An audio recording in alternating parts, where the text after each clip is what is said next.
Cook கம்மல்ல Divya Duraisamy அவங்க செஞ்ச சைதாப்பேட் வடக்கறி தான் எப்படி செய்றதுன்னு பார்க்க போகிறோம். வாங்க எப்படி செய்றதுன்னு பார்க்கலாம். அதுக்கு ஒரு 100 கிராம் கடலைப்பருப்பு நல்லா தண்ணியில் 2 மணி நேரம் ஊற வச்சு எடுத்து மிக்ஸியில் ஆட் பண்ணிக்கலாம். அது கூட 2 வரமிளகாய், கருகாப்பில், உப்பு போட்டு நல்லா அரைச்சி எண்ணெயில் டீப் ஃப்ரை பண்ணி எடுத்து நல்லா ஆறினதுக்கப்புறம் அதை வந்து மிக்ஸியில் பல்ஸ் மோடில் போட்டு எடுத்துக்கலாம். அப்படி இல்லை அப்படின்னா கையில் நல்லா உதுத்தி விட்டுக்கலாம். இதுக்கப்புறம் ஒரு கடாயில் எண்ணெய் ஊற்றி பிரியாணி தாளிப்புக்கு தேவையான பொருளெல்லாம் ஆட் பண்ணிவிட்டு வெங்காயம், தக்காளி, பச்சை மிளகாய், கருகாப்பில், இஞ்சி பூண்டு பேஸ்ட் போட்டு நல்லா வணங்கினதுக்கப்புறம் வரமிளகாய் தூள், மஞ்சள் தூள் அண்டு சாம்பார் தூள் போட்டு நல்லா வணங்கினதுக்கப்புறம் ஒரு பெரிய டம்ளரில் தண்ணி ஊற்றிட்டு தேவையான அளவு உப்பு போட்டு நல்லா கொதிக்கணும்.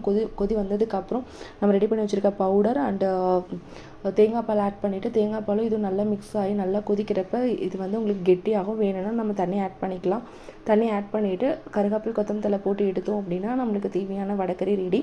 இது கூட ஒரு நல்ல செட் தோசை ஊற்றி ட்ரை பண்ணி பாருங்கள். டேஸ்ட் அல்டிமேட்டாக இருக்கும். சாப்பிட்டு பார்த்துட்டு எப்படி இருக்குன்னு சொல்லிட்டு கமெண்ட்டில் சொல்லுங்கள். தேங்க்ஸ் ஃபார் வாட்சிங். தேங்க்யூ.